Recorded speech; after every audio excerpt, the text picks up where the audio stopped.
be telling you guys about my 3 weirdest Uber rides. So the first one, I was coming back from my friend's house. I was on my way to work. And this was probably like 7 in the morning, 7:30 in the morning. My Uber driver pulls up. And everything is normal. But then I get in his car. And he's got stuffed animals all in the back seat, in the actual seat, like they are passengers. Gosh, it feels claustrophobic. Where am I supposed to sit? Because I don't want to sit in this stuffed animal seat. I don't want to sit on the stuffed animal. Because, is this stuffed animal a person to him? He's kind of scoot over the teddy bear, put it in the middle seat with the other stuffed animal. I'm just like, okay, this is going to be my seat for this ride. And then this man had stuffed animals on his dashboard. And I was just like, what the heck? And then when I started listening to the music he was playing, it got even weirder. He started playing some nursery rhymes. Not even the newer kind or anything, like the kind that have no words to them, or the ones that did have words with them was someone that's really soft spoken. And I was just like, okay, that's something. This is really weird. I'm gonna have to remember this one. But the whole ride was just really weird. He was taking wrong turns the whole entire time. And I was just like, no, you gotta go this way. You gotta go this way. And he would listen to me, but then he would make another wrong turn. And I'm like, I'd like to go that way. Please? No, why are you doing this? This just makes me have to be in your car even longer with all these weird stuffed animals, this weird nursery rhyme music. Dang, are you trying to put me asleep so you can kill me or something? I'm confused. What's going on? But yeah, that ride ended up lasting maybe 20 minutes, and it was only supposed to last maybe 10 to 12 minutes, because where I worked was not that far from my friend's house, and it was just a really weird experience. My next weirdest Uber ride, I was on my way, I was either coming back home from my friend's house, or I was on my way to my friend's house. So, whichever one it was, some of the things this dude said were still weird, because my friend kind of lives in a neighborhood that has a whole bunch of trees. This man said, wow, it's really wooded around here. And I was just agreeing, I was making conversation. I'm like, yeah, there's a lot of trees around here and stuff. And he was like, I bet it'd be pretty hard for them to find a body out here.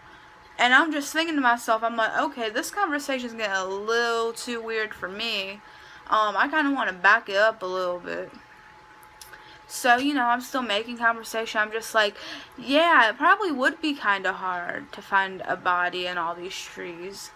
And this man just agrees with me, and I'm just like, don't agree with me. I was agreeing with you. You just making me a little more creeped out. And then he gonna say it would be really hard for them to find you out here if you went missing out here. And I was just like,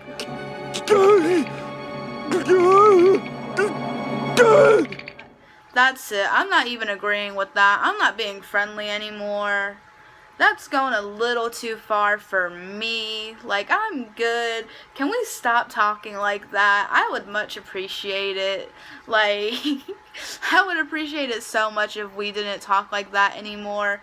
Thank you. Just take me to my house and we'll be good. I'll tip you for not killing me. Just get me there in one piece and not dismembered or anything. Thanks.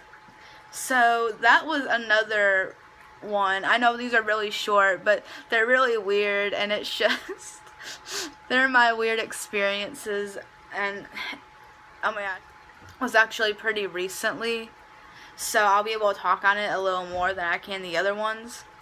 So I was on my way home from work, and the Uber driver notices my piercings. So me and him start talking about piercings and everything. and he was like, did any of them hurt? And I was like, no, not really. I would say the one that hurt the most was either my tongue or my septum ring, but they didn't even hurt. And I was telling him my first piercing was under my tongue, and he was asking me all about that. I was telling him everything about it, and I told him my septum ring, when I had it a few years ago, they pierced it crookedly, so I don't have it in anymore, because I just didn't really like the way it looks. It was so crooked, and I had to take it out for work reasons anyway when I used to work at this grocery store.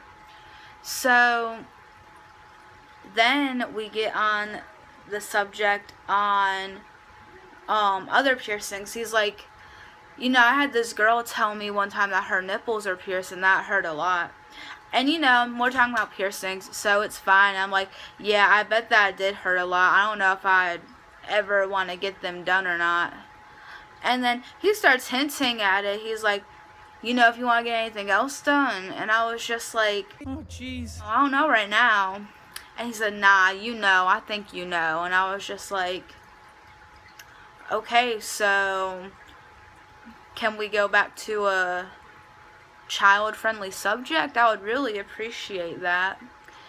And anyway, we just keep talking about piercings, and he just keeps going on and on about these nipple piercings, and I'm like, I don't know what you want me to say about this, because I don't got the experience of those piercings. I don't have any type of personal type of thing to put in this conversation, because I've never experienced them before. Like, what do you want me to say? Do you want me to just keep agreeing that it's probably painful?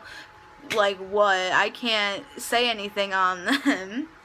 And then I was just trying to move the conversation. I was like, with my tongue ring, the only bad part about it is that it felt like my tongue was burned for 2 weeks. And he acknowledged that, but then just went on to the nipple piercings a lot more, and I was just like, I'm thinking about getting my belly button done, but I'm not sure about that yet, to try to move the conversation again.